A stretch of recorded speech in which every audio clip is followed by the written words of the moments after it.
On est arrivé en Syrie en février de cette année et notre objectif c'était justement de rencontrer les communautés syriennes. Donc on est arrivé en fin février, assez enthousiaste. On est allé à Souaïda, on est resté jusqu'en juillet et on a rencontré, parce on a voulu faire un film documentaire, donc on a rencontré tous les leaders des factions druzes. On a rencontré les chers Akel, sauf Hajali, parce qu'on n'a pas pu. On a fait beaucoup d'interviews, on a rencontré beaucoup de gens, on a rencontré des combattants, on a rencontré des gens qui étaient dans les manifestations de Karama Square.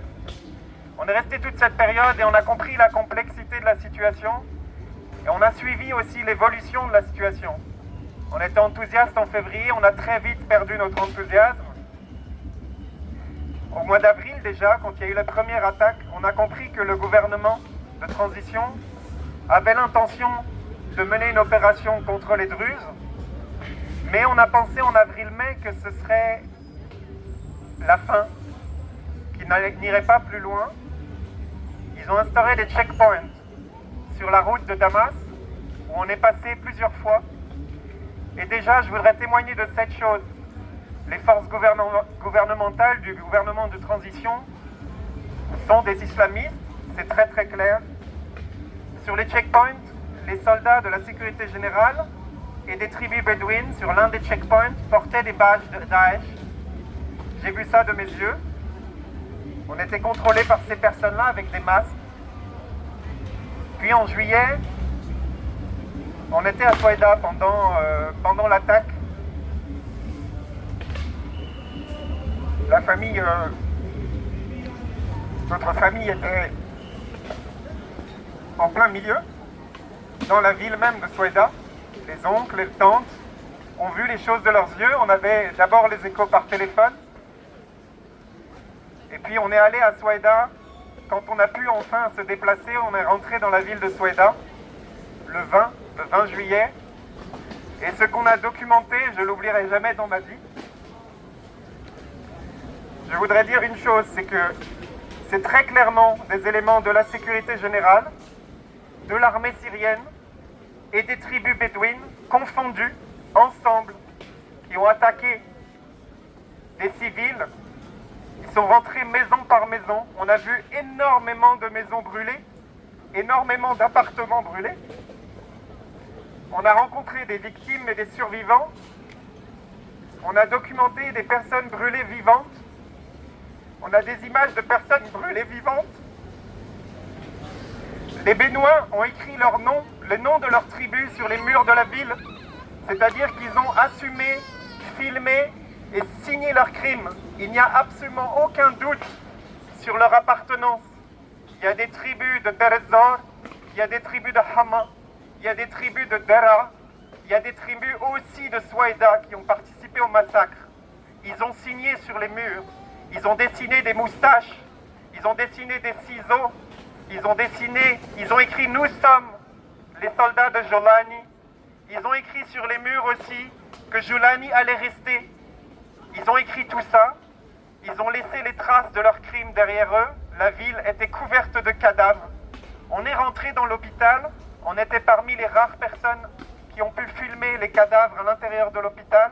On a pu rentrer, on a pu voir l'ampleur du massacre. On a vu les corps en putréfaction qui étaient dans l'air libre depuis plusieurs jours, qui n'avaient pas pu être mis au froid. Mais on a aussi suivi, et c'est ça que je veux témoigner, et qui est très difficile. Il y a une complicité du peuple syrien. Il y a un silence du peuple syrien qui a permis ces crimes et qui fait qu'aujourd'hui on ne peut même pas en parler. Il y a du déni, il y a des gens qui disent tous ces cadavres que nous on a vus sont des bédouins. Mais ce n'étaient pas des cadavres de bédouins. Moi j'ai très bien vu, on a très bien vu, et même moi qui ne suis pas de Souaïda, qui ne suis pas syrien, je sais très bien qui étaient ces cadavres qu'on a vus. J'ai parlé à des gens dont les parents et la sœur ont été brûlés vivants. Ils étaient là. J'ai vu des gens qui les ont enterrés. J'ai vu des cadavres de bédouins aussi, mais des combattants qui avaient encore les ciseaux. Ils avaient les ciseaux dans leur poche. Aujourd'hui, ce qui est important de retenir, je ne vais pas parler beaucoup plus longtemps, c'est que il faut pouvoir déjà reconnaître qu'il y a eu ces presque 2000 morts et il y a encore 30 villages occupés. Qui vraiment, à l'étranger, qui admet qu'un tiers de la région est encore occupé par le régime et par ses alliés bédouins, que ces villages ne sont pas libres, qu'ils ont été détruits? Ça, il faut l'admettre. Il faut admettre qu'il y a eu tous ces morts. Et ça, c'est encore difficile que ce soit admis, que la presse... J'ai parlé à beaucoup de journalistes, j'ai écrit à beaucoup de journalistes quand on est sorti de Souaïda. Presque personne n'était intéressé, parce qu'ici, c'était l'été. Les rédactions n'avaient pas l'argent. Les journalistes n'en ont à peine parlé. Les rares que j'ai rencontrés, j'ai parlé avec des journalistes pendant plusieurs heures aussi. Et il y a très peu de choses qui ont été écrites parce que tout le monde a focalisé sur Israël et sur le massacre des Bédouins, qui n'a pas vraiment eu lieu. Donc il y a beaucoup de choses qui doivent encore être dites. Il faut que les voix puissent s'élever. De là où je suis, c'est très difficile parce que je ne suis pas syrien, je ne suis pas druze, je ne suis pas de là-bas. Mais j'ai été témoin et on a des vidéos, on a les témoignages aussi de toutes les factions druzes, des combattants qui se sont mobilisés. Et je suis extrêmement reconnaissant aux combattants. Pour moi, aujourd'hui, c'est les factions druzes qui ont sauvé la vie de milliers de personnes. Ce n'est pas Israël, c'est les factions druzes. Elles ont été formidables, elles se sont mobilisées, elles se sont unifiées, alors qu'elles étaient divisées politiquement.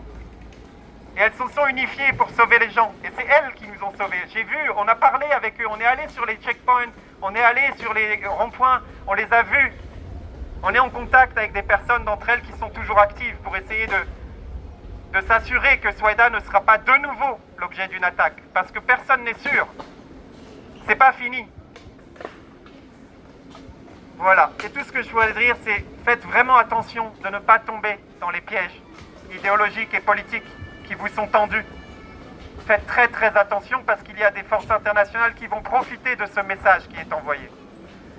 Je ne dirai pas mon point de vue parce que ce n'est pas la place, mais c'est vraiment, il faut pouvoir enquêter, documenter au nom des Druzes, par des gens qui sont sur place, et que c'est cette voix-là qui compte, pas celle qui parle des choses de l'extérieur. Excepté vous, puisque vous êtes des familles. Pour moi, vous êtes les Druzes qui sont ici, vous êtes des familles, des personnes sur place. Donc c'est comme si vous étiez sur place. Vous êtes légitimes à vous exprimer en leur nom.